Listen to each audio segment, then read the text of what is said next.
दो बात याद रखना भाई, प्रयास करना जिससे आत्म प्रसाद की प्राप्ति हो, जिससे आत्मा प्रसन्न हो, पहली बात।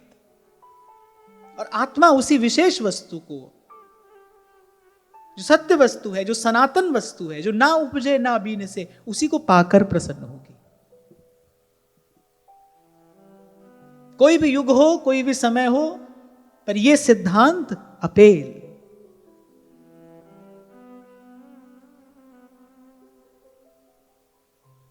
देखो, जैसे ही कन्या का जन्म होता है, पिता कहता है भाई ये पराया धन है, और जब तक योग्य वर न मिल जाए कन्या के लिए, तब तक पिता चिंतित रहता है और कन्या का दान करके निश्चिंत हो जाता है। फिर पति के घर से आगे और कोई मार्ग नहीं है, फिर और कोई रास्ता नहीं है, उसकी यात्रा वहीं तक के लिए है। ऐसी जो ये जीवात्मा है, इसको भी जब तक इसके योग्य वर की प्राप्ति न हो जाए, तब तक चिंता है, तब तक भय है। एक बार आत्मा को परमात्मा की सुध हुई, एक बार आत्मा को परमात्मा की प्रतीति हुई, उससे आगे कुछ और नहीं है। यही अंतिम प्राप्ति है, यही अंतिम चरण है, यहीं तक जाना है। तो श्री सूत जी ने यही बात कही। इसलिए जो बुद्धिमान लोग हैं बोले, वो नित्य निरंतर वासुदेवे भगवती कुर्वन्त्यात्म प्रसादनी, फिर भगवान के चरणों की भक्ति करते हैं। अच्छा, फिर आगे अब जो बात मैं आपसे कह रहा था, बड़ी सूक्ष्म और बड़ी गंभीर बात है, आप सावधान होकर सुनना, जिसके कारण श्रीमद् भागवत विशिष्ट है, सर्वोपरि है, सर्वश्रेष्ठ है।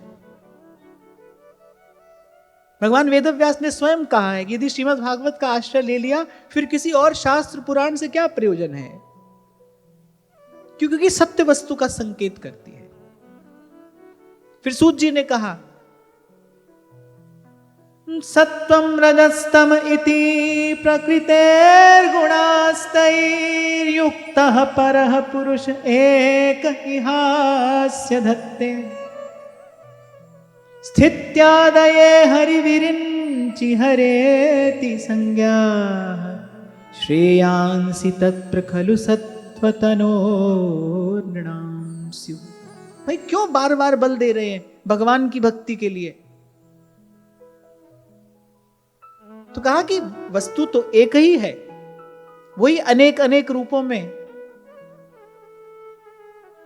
स्वयं को प्रकट करता है। वही एक परमात्मा ब्रह्मा होकर सृष्टि का सृजन भी करता है, विष्णु होकर पालन करता है, रुद्र होकर उसका संहार करता है तो वो एक ही। लेकिन भक्ति किसकी करनी है?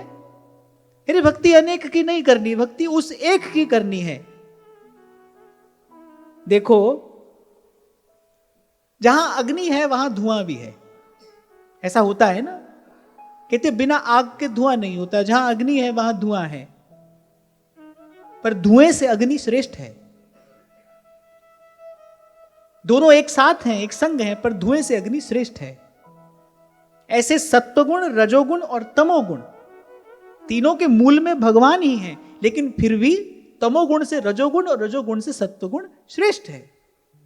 ऐसे ही जो अनेक अनेक देवी देवता हैं, वो किसी एक गुण की विशिष्टता लेकर अपना कार्य करते हैं, लेकिन उन सब में सबसे श्रेष्ठ तो भगवान है। यहां कोई खंडन मंडन नहीं हो रहा है, यहां सिद्धांत की बात हो रही है। जैसे आपको एक छोटा सा सरल सा उदाहरण देता हूं। आप बिल्कुल आलस्य के वशीभूत होकर और बस पड़े हैं। एक स्थिति यह है जब आप तमोगुण के अधीन हैं, फिर आपके मन में इच्छा है कि भाई चलो उठे कुछ करें। रजोगुण से प्रेरित होकर आप किसी क्रिया में, किसी कर्म में प्रवृत्त हुए, और फिर कुछ करने की भी जब बात आई तो आपने कहा भाई चलो सत्संग में चलेंगे, थोड़ी सेवा करेंगे, थोड़ा भजन करेंगे। ये और श्रेष्ठ क्रिया हो गई। तो वो जिस तमोगुण के अधीन होकर आप पड़े थे, उससे अच्छा है कि आप उठकर बैठे, आपने सोचा कि हम कुछ करेंगे। और उससे भी श्रेष्ठ है कि आपने स्वयं को किसी सत्कर्म में प्रवृत्त किया। तमोगुण से रजोगुण श्रेष्ठ है, रजोगुण से सत्वगुण श्रेष्ठ है, और सत्वगुण से भी श्रेष्ठ क्या है? कौन है? वो जो निर्गुण है और न्यारा है। यही भगवान की विशेषता है। यही भगवान की भगवत्ता है, यही प्रभु की प्रभुता है, यही उसका ईश्वरत्व है कि वो सब में रहता हुआ भी सबसे न्यारा है। तुलसी बाबा जब कहते हैं ना, सुई जान जिहि देहु जनाई, जानत तुम्हें होई जान। कहते हैं ना भक्त भगवान एक हो जाते हैं। एक समय आता है जब भक्त और भगवान में कोई भेद नहीं रहता। भक्त भी ऐसा ही हो जाता है, सबके संग है पर सबसे न्यारा है। ये भगवान का गुण है, ये प्रभु की प्रभुता है, ये ईश्वर का ईश्वरत्व है कि वो सब में रहता हुआ भी सबसे न्यारा है। हम यही नहीं कर सकते। हम जहां गए वैसे हो गए, जिसके साथ लगा वैसे हो गए। कहते हैं ना संग का रंग चढ़े बिना नहीं रहता। इस संसार में तो भाई यही देखने में आता है। अच्छे से अच्छा साधक भी जो बहुत अच्छी स्थिति में होगा, वो भी यदि कुसंग करेगा तो कुसंग का परिणाम उसके जीवन में देखने में आएगा, अवश्य आएगा। और कितना भी शठ व्यक्ति क्यों ना हो, वहां कह रहे हैं सठ सुधरई सत्संगति पाई। वो भी सत्संग में आ जाए तो कोई ना कोई सुधार तो भाई उसके जीवन में आएगा ही आएगा। मुझे आज तक हजारों पत्र मिले आप सब लोगों के, हजारों पत्र जो अद्यावधि मिल रहे हैं। उसमें अगर एक बात समान है, सबके अपने अपने भाव हैं, पर यदि उसमें कोई एक बात समान मुझे मिली, समान माने जो 95% पत्रों में मुझे मिली, तो ये बात मिली कि भाई सत्संग सुनते सुनते हमारा जीवन बदल गया। ये महिमा किसकी है? ये सत्संग की महिमा है। जो बात ध्रुवदास जी ने कही, मोल तोल सब फिर गयो पायो नाम फुलेल, कहा ना हो इस सत्संग से देखो तिल और तेल।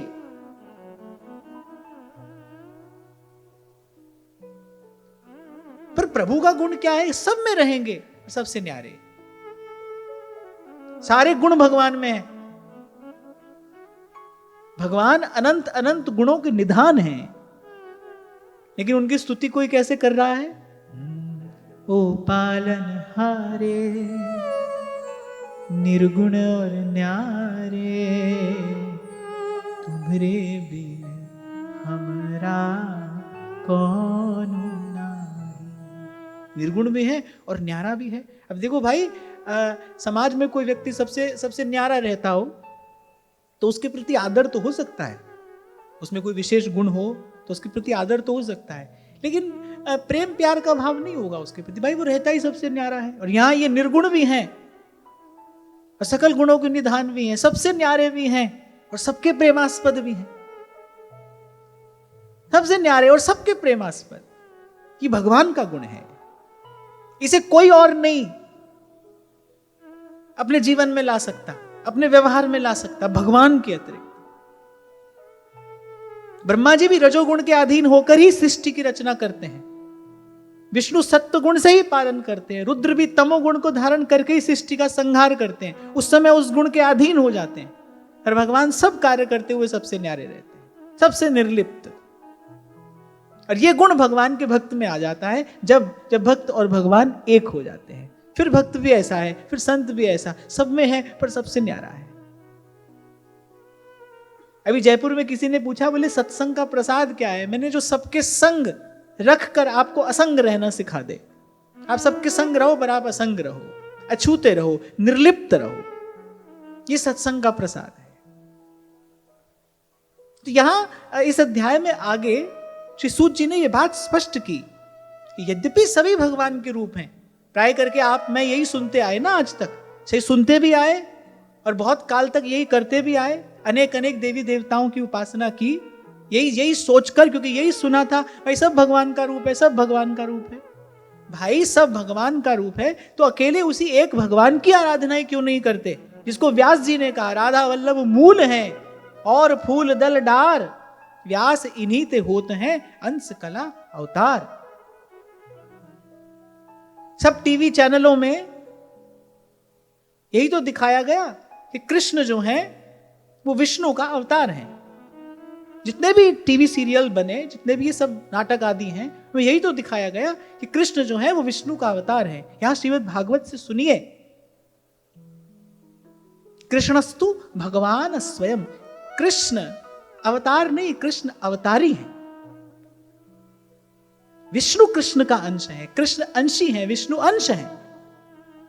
एक अंश से भगवान सृष्टि का सृजन करते हैं, एक अंश से पालन करते हैं, एक अंश से उसका संवरण कर देते हैं, और ये सब करते हुए भी उन सब से न्यारे रहते हैं।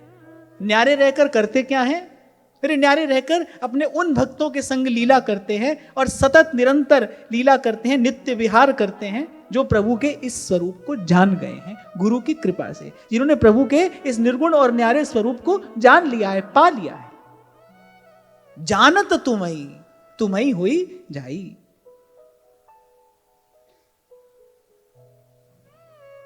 ये जो बात कही ना महापुरुषों ने, वो राग द्वेष के बस होकर नहीं कही है, बैर विरोध के लिए नहीं कही। जब सेवक जी महाराज कहते हैं अन्य देव देवी सकल और चलत पुंजी सी खोई। अब कोई भूत भैरव की उपासना कर रहा है, कह रहा है तो सभी भगवान। फिर भगवान ने गीता में कहा ठीक है भाई, जिसकी उपासना करोगे उसी रूप में हम मिलेंगे। ये यथा माम प्रपद्यन्ते तान तथैव भजाम्य हम।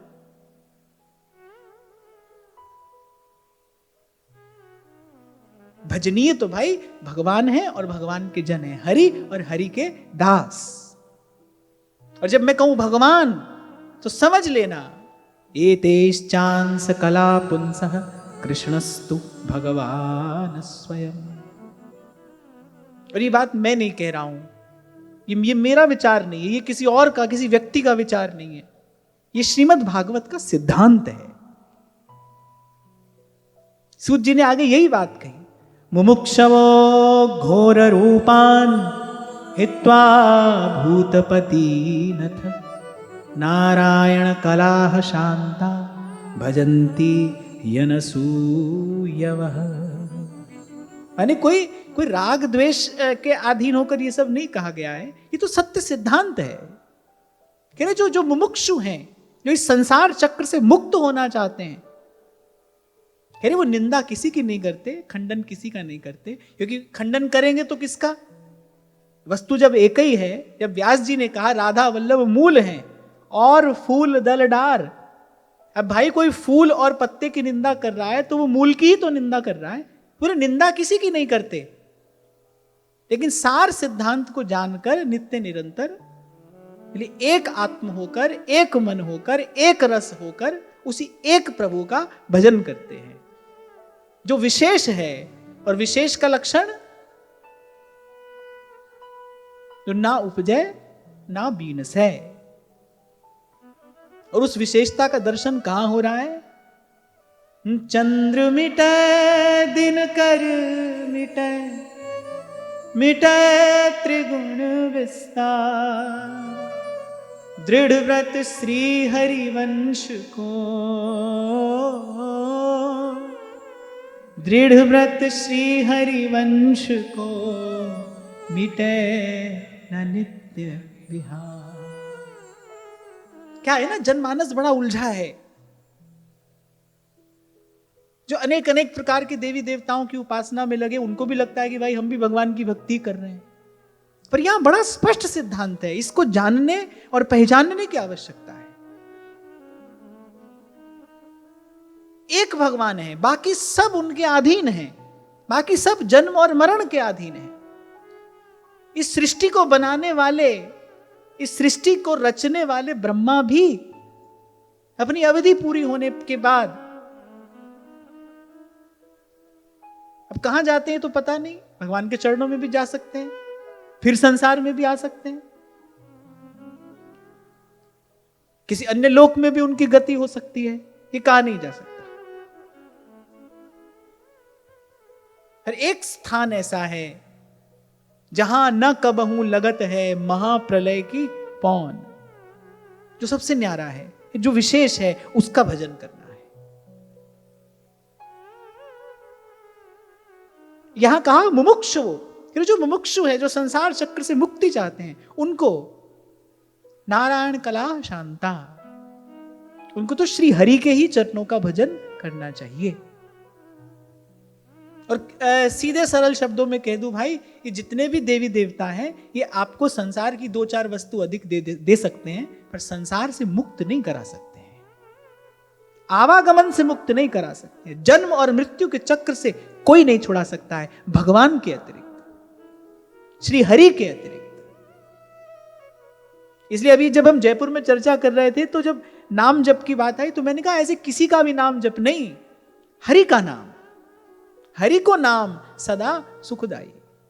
अच्छा, इस विषय में महाराज जी गुरुवाणी में 10 गुरुओं ने इस बात को बड़ी स्पष्ट रीति से कहा। इसीलिए मुझे गुरुवाणी इतनी प्रिय है कि सब प्रकार के मिथ्या प्रपंच आडंबरों से छुड़ाकर जीव को सीधे सीधे भगवत भजन में लगने की प्रेरणा देती है।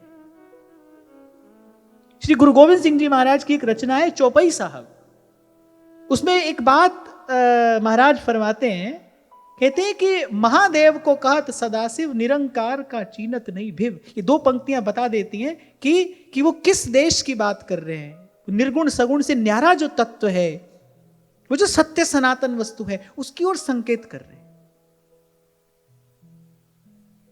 मैंने आपसे कहा ना कि पहले तो ज्ञान अधूरा था, फिर कुछ टीवी चैनल वालों ने कसर पूरी कर दी, ऊट पटांग बात दिखा दिखा कर। 1-2 प्रसंगों को अगर हम छोड़ दें तो मनमानी रीति से उसका प्रस्तुतिकरण किया गया। और क्या है ना, जनमानस पर जो सबसे गहरी छाप पड़ती है वो टीवी पर जो देखा जा रहा है ना, उसकी सबसे गहरी छाप पड़ती है। आज भी एक साधारण व्यक्ति से अगर आप पूछो ना राम, तो रामानंद सागर के जो राम है ना, उसकी दृष्टि में वही आएंगे सबसे पहले। इतनी गहरी छाप पड़ती है मानव मन पर, जो देखा जो सुना उसका संस्कार पड़ता है।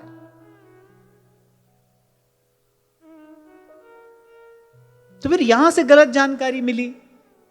अभी कुछ दिन पहले की बात है, नहीं अब तो 1-2 साल हो गए, किसी ने मुझे बताया, पैसे 5-7 मिनट के लिए दिखाया, तो इतना मुझे दुख हुआ, इतनी पीड़ा हुई। कोई एक सीरियल था राधा कृष्णा के नाम से, कुछ मुझे नाम याद नहीं है, उन्होंने 5-7 मिनट के लिए मुझे दिखाया, मैं तो देख नहीं पाया। और क्या क्या मनमानी बात उसमें दिखाई गई, श्री राधा और श्री कृष्ण को विषय रखकर, और क्या मनमानी तरीके से उसको दिखाया जा रहा है। और संसार वही सीख रहा है, उसी को जान रहा है, मान रहा है, उसी को सत्य मानता है। तो भाई बड़ा भ्रम है, और इसीलिए श्रीमद् भागवत अध्यात्म दीप है, सब प्रकार के भ्रमों का निवारण करके सीधी सत्य वस्तु बताती है। इसीलिए श्री सेवक जी ने कहा, प्रथम जो सुखमुख वचन सुनावहु, पहले सुन लो, समझ लो कि वो सत्य वस्तु क्या है। आज तक यही सुना सब भगवान का रूप है, सब भगवान का रूप है। हाँ भाई है, वो तो मैं और आप भी हैं। वो तो कबीर कह रहे साईं के सब जीव हैं, कीड़ी कुंजर दोए। चींटी में भी वही है, हाथी में भी वही है, मुझ में भी वही है, तुम में भी वही है।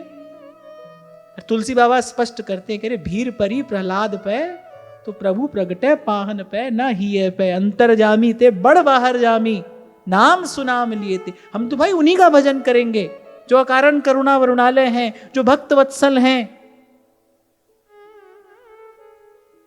जिनकी चरण शरण ग्रहण कर लेने पर ही जीव का वस्तुतः कल्याण होता है। जिसके लिए बाबा मलुकदास जी कह रहे हैं, सदा सुहागन नारी सो जाके राम भतारा, मुख मांगे सुख देत है जग जीवन प्यारा, ना उपजे ना बीन से संतन सुखदाई, कह मलूक यह जान के मैं प्रीत लगाई। मीरा जी को जब गणगौर की पूजा करने के लिए कहा गया तो मीरा ने कहा कि भाई तुम भेद की बात, भेद माने रहस्य, मीरा ने कहा तुम रहस्य नहीं जानते जो मेरे गुरु की कृपा से मैंने जान लिया है। हाँ नहीं पूजी गौरा जी, नहीं पूजा अणदेव, हो पूजी रण छोड़ जी, हो पूजी रण छोड़ जी, तम काई जानो भेद। भेद माने भेद, तुम नहीं जानते पर मेरे गुरु की कृपा से मैं जानती हूं। और जब जान गई हूं, जैसे कबीर कहता है निर्गुण सरगुण से परे, तहां हमारा ध्यान, हम उसका ध्यान करते हैं जो न्यारा है। निर्गुण सरगुण से परे तहां हमारा ध्यान। इसलिए मैंने कहा ध्यान रखना, नाम भी जपना। जब नाम जप की बात आती है तो नाम भी जपना। राम कृष्ण हरि विठ्ठल विठ्ठल, राम कृष्ण हरि विठ्ठल। हरि का नाम, हरि को नाम सदा सुखदायक। अभी जयपुर की बात है, शायद तीसरे दिन किसी ने पूछा कि मैं तो देवी जी का भक्त हूं, तो उन्हीं का नाम जपूं। तो मैंने कहा भाई मुझे बहुत सावधान होकर अपनी बात स्पष्ट करके कहनी चाहिए। जब हम नाम जप की बात करते हैं, जिसको इतना महिमावंत संतों ने प्रकीर्तित किया, प्रतिष्ठित किया, जब हम उस नाम जप की बात करते हैं तो किसका नाम? हरि को नाम सदा सुखदा, जाको सिमर अजामिल उधर्यो, जाको सिमर अजामिल उधर्यो, गणिका हूँ गति पाई, हरि को नाम सदा सुखदायक। मानव जन्म अमोलक पाकर उत्तम करिए कमाई। आज जहां से चर्चा आरंभ हुई ना, प्रयास करना है पर सार वस्तु को प्राप्त करने के लिए, सत्य वस्तु को प्राप्त करने के लिए उत्तम कमाई करनी है। भजिए हरि नाम सुखदाई, हरि नाम सुखदाई। मानव जन अमोलक पाकर, मानव जन अमोलक पाकर, उत्तम करिए कमाई, हरि नाम सुखदाई। भजिए हरि नाम सुखदाई, हरि नाम सुखदाई। और देवता चित्त न धरई। और सेवक जी महाराज ने तो बहुत फटकार कर कहा कि अन्य देव देवी सकल और चलत पुंजी सी खोई। पहले भी मैंने कहा था, आज फिर कह रहा हूं कि व्यासपीठ पर बैठने वाले व्यक्ति का तो यह पवित्र कर्तव्य है कि अनेक अनेक प्रकार के मत विचारों में जनमानस को ना उलझाकर सीधे सीधे हरि नाम से जुड़ा जाए। यही सद्धर्म है। इसी से आस्तिक भाव की वृद्धि हो सकती है। इसी से जन मन में सुख और शांति का संचार और विस्तार हो सकता है। ये कर्तव्य है यहां पर बैठने वाले व्यक्ति का कि अनेक अनेक प्रकार की बातों में न उलझाकर सीधे प्रभु के नाम से जोड़ा जाए। यही कली कर्म न धर्म विवेकु, राम नाम अवलंबन एकु। गा गा कर संत कह रहे हैं। अरे मैंने कहा था ना कि श्रीमद् भागवत में 18,000 श्लोक कहने के बाद अंत में भगवान वेदव्यास क्या कह रहे हैं? नाम संकीर्तनम यस्य सर्व पाप प्रणाशनम। कि भाई ये कहने सुनने में भी हमसे जो भूल हो गई हो, यज्ञ यागादिक में जो भूल हो जाती है, उसकी क्षमा भी भगवान नाम से ही मिलती है। उसका मार्जन भी भगवान नाम से ही होता है।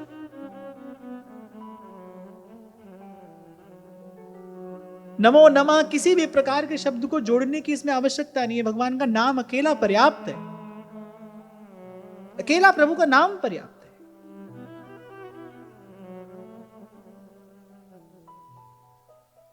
पर भाई बड़भागी होता है कोई जिसको ये बात सुनने को भी मिलती है। जिसको सुनने को भी मिलती है ये बात, वो बड़भागी है। और जो इसका विचार कर रहा है, जो कुछ समझ रहा है, उसके सौभाग्य का उदय तो हो ही गया है।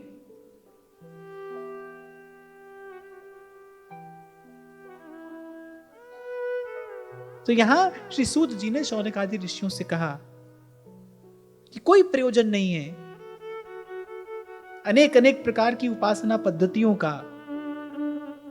जो मुमुक्षु हैं, जो संसार चक्र से मुक्ति चाहते हैं, हाँ देखो, जिनको संसार के विषय सुख की कामना है, वो अनेक अनेक देवी देवताओं का आराधन करें, खूब करें, क्योंकि इनके पास में आओगे तो ये तो कहते हैं भाई मैं सबसे पहले धन हर लूंगा, बंधु बांधवों से वियोग करा दूंगा और संसार के सारे उपक्रम असफल करा दूंगा। नया संबंध तो छोड़ो, बोले जो पुराने हैं मैं वो भी नहीं रहने दूंगा। अगर अपना बनाते हैं तो सब कुछ लूट लेते हैं। तभी तो चोर के रूप में प्रकीर्तित हैं। आप सीधे सीधे नहीं दोगे तो चुरा भी लेंगे, हट से ले लेंगे, छल से ले लेंगे, आपके पास किसी और को रहने नहीं देंगे। एक बार यदि श्री कृष्ण ने आपका चयन कर लिया तो, आपको चुन लिया तो, या फिर और मधुर शब्दों में कहूं, एक बार यदि आप भागे उनको, फिर वो नहीं रहने देंगे, किसी को नहीं रहने देंगे।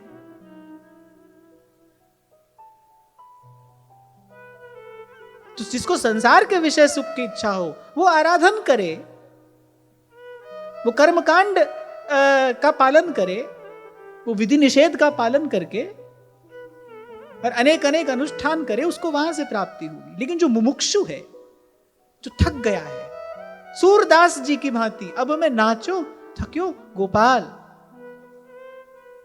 जो अपनी अविद्या का नाश करना चाहता है, जो फिर नहीं आना चाहता इस संसार में, जो परम विश्राम चाहता है, जिसने अपने आप को पहचान लिया है, जो अपने आत्म स्वरूप को जान गया है, गुरु की कृपा से जिसने इस रहस्य को जान लिया है कि आत्मा केवल परमात्मा को ही पाकर संतुष्ट होती है, तृप्त होती है, शांत होती है, सुखी होती है, आनंदित होती है,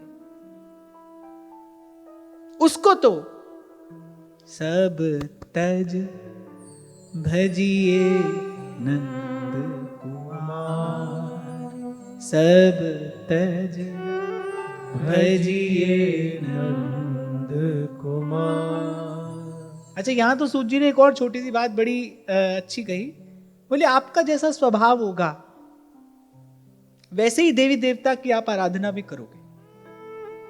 जो घोर तमोगुणी लोग होते हैं वैसे ही भूत प्रेत की उपासना करते हैं, तांत्रिकों के पास जाते मिलेंगे वो आपको, टोना टोटका वो इसी में लगे होंगे। देखो, बिना श्रद्धा के तो कोई कार्य सफल नहीं होता ना, श्रद्धावान लभते फलम। उसमें भी यदि वो सफल हो रहे हैं तो इसमें उनकी श्रद्धा है और श्रद्धा वहां है।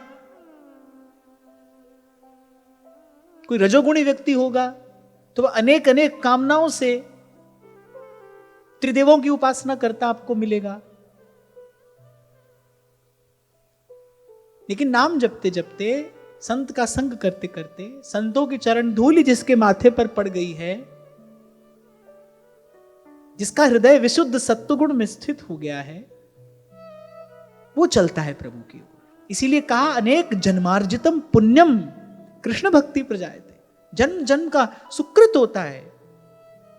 कोई सात्विक जीव वो प्रभु की ओर चलता है, उसको प्रभु अच्छे लगते हैं, उसको इतनी सी बात समझ में आती है कि भाई इनके अतिरिक्त मुझे संसार सागर से पार और कोई नहीं कर सकता।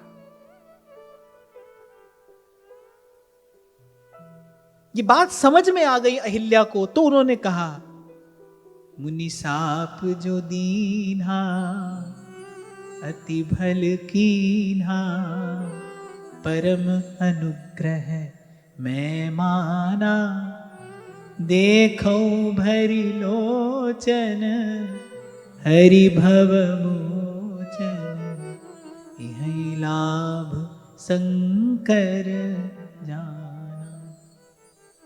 तो कम से कम जो आप यहां बैठे सुन रहे हैं और जो इसे आगे सुनेंगे, इतनी चर्चा सुनने के बाद ये तो बात स्पष्ट हो गई ना कि भाई भगवान सभी में हैं पर सबसे न्यारे भी हैं, और जो सबसे न्यारा है हमारे गुरु ने हमें उसी का भजन करने का आदेश दिया है, उसी का भजन करने की विधि बताई है।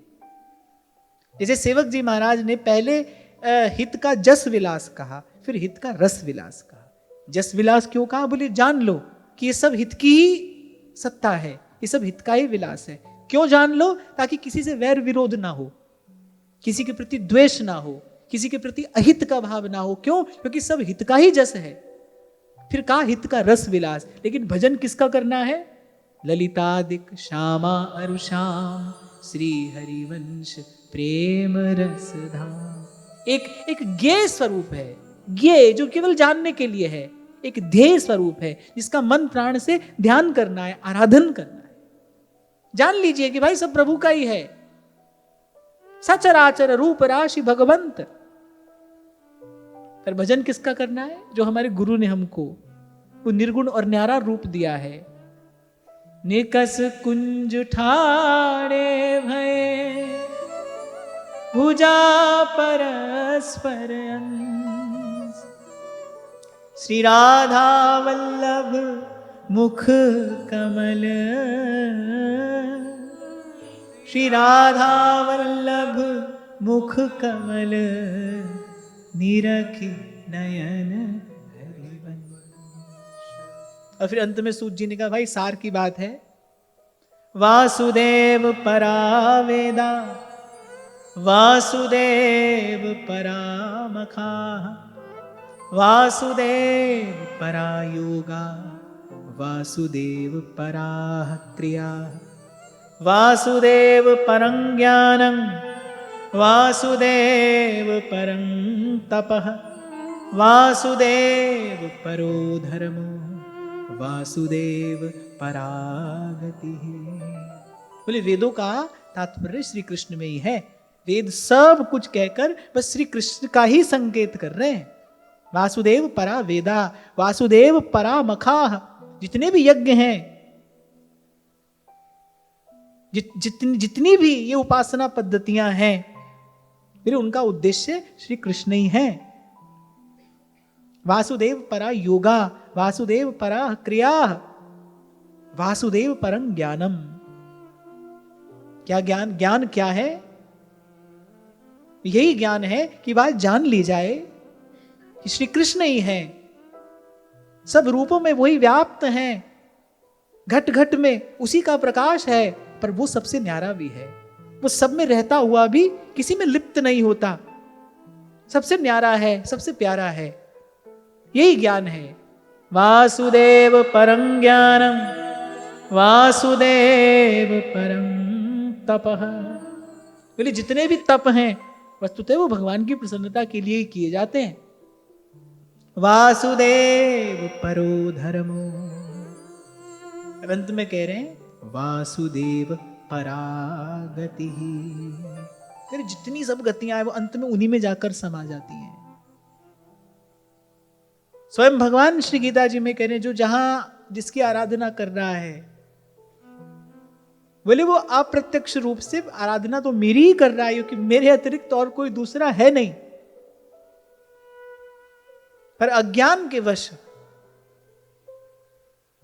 वो जिस रूप की आराधना करता है उसी को प्राप्त करता है।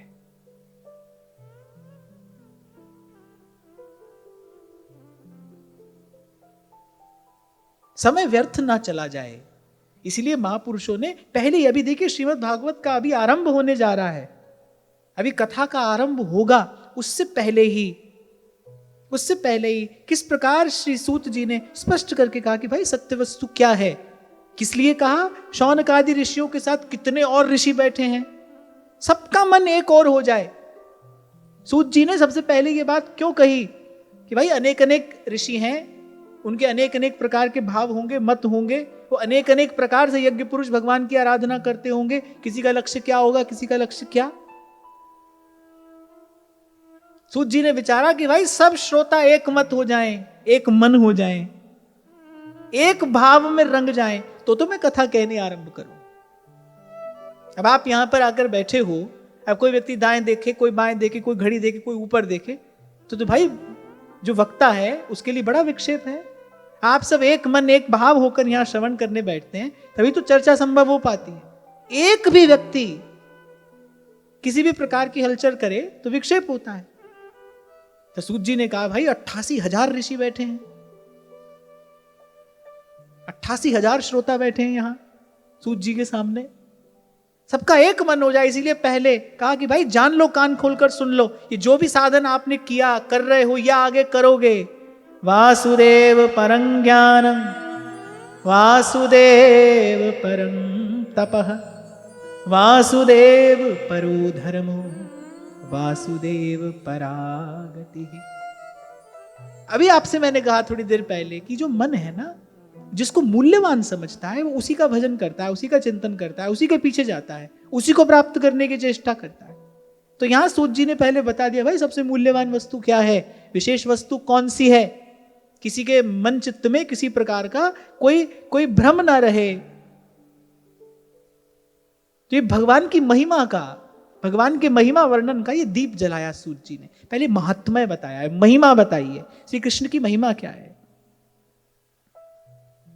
ताकि सबका एक मन हो जाए, एक भाव से बैठकर सब श्रवण करें, तब तो कथा का विस्तार संभव है।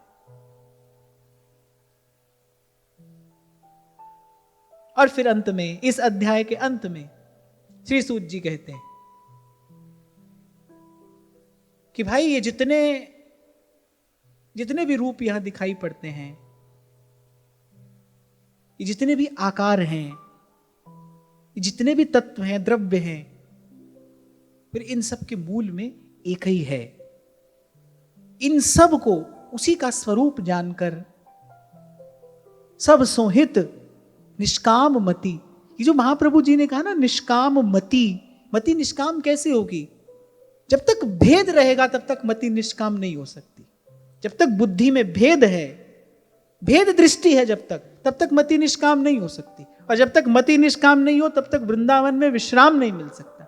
जब श्री महाप्रभु कह रहे ना वृंदावन विश्राम, महाप्रभु की उपासना का नाम क्या है?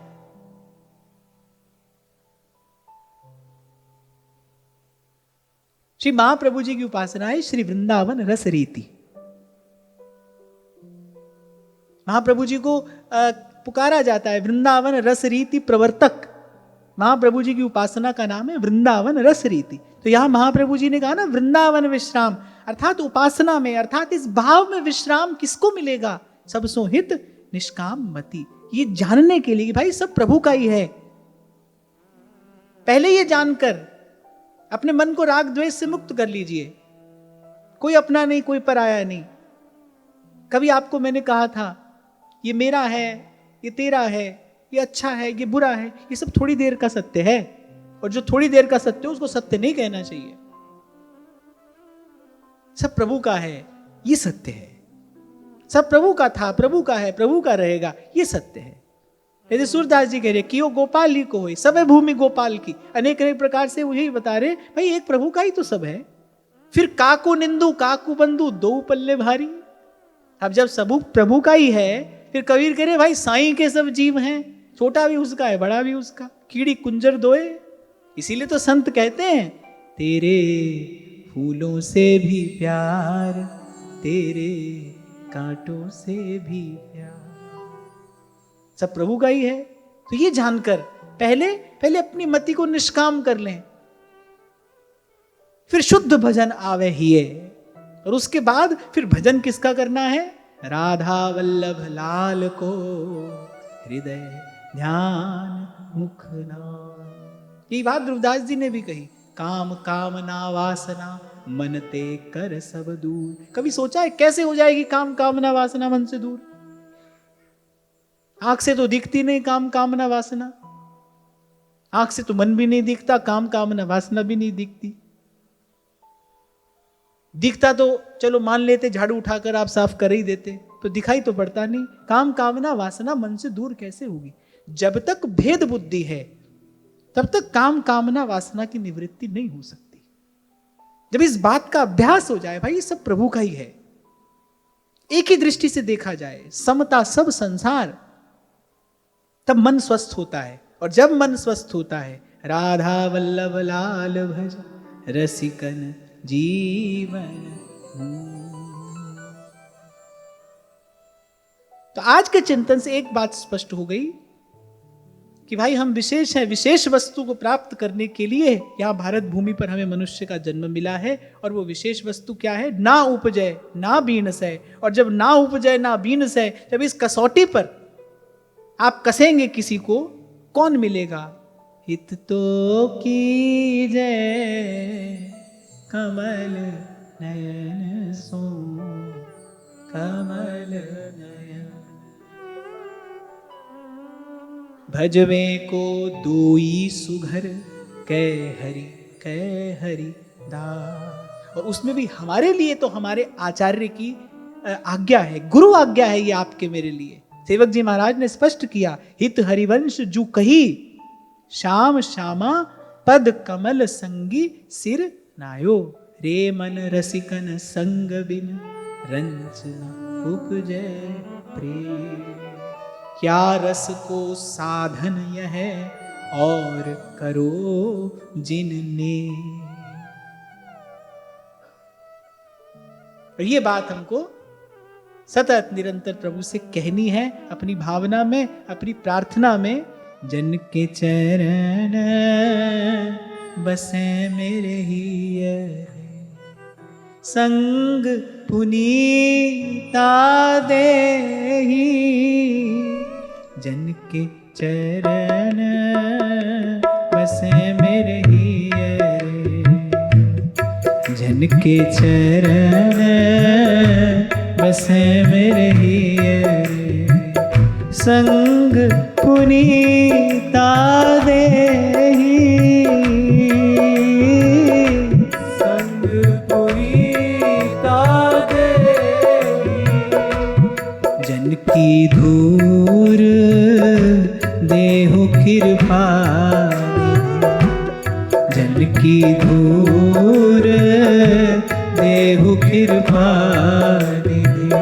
नानक के सुख ही, नानक के सुख ही, नानक के सुख ही, नानक के सुख ही। जन के चरण बसे मेरे हिये, जन के चरण बसे मेरे हिये, जन के चरण बसे मेरे हिये। आज की वार्ता ही श्री जी के चरणों में निवेदन करते हैं। महाराज श्री के चरणों में प्रणाम। आप सबके हृदय स्थित प्रभु को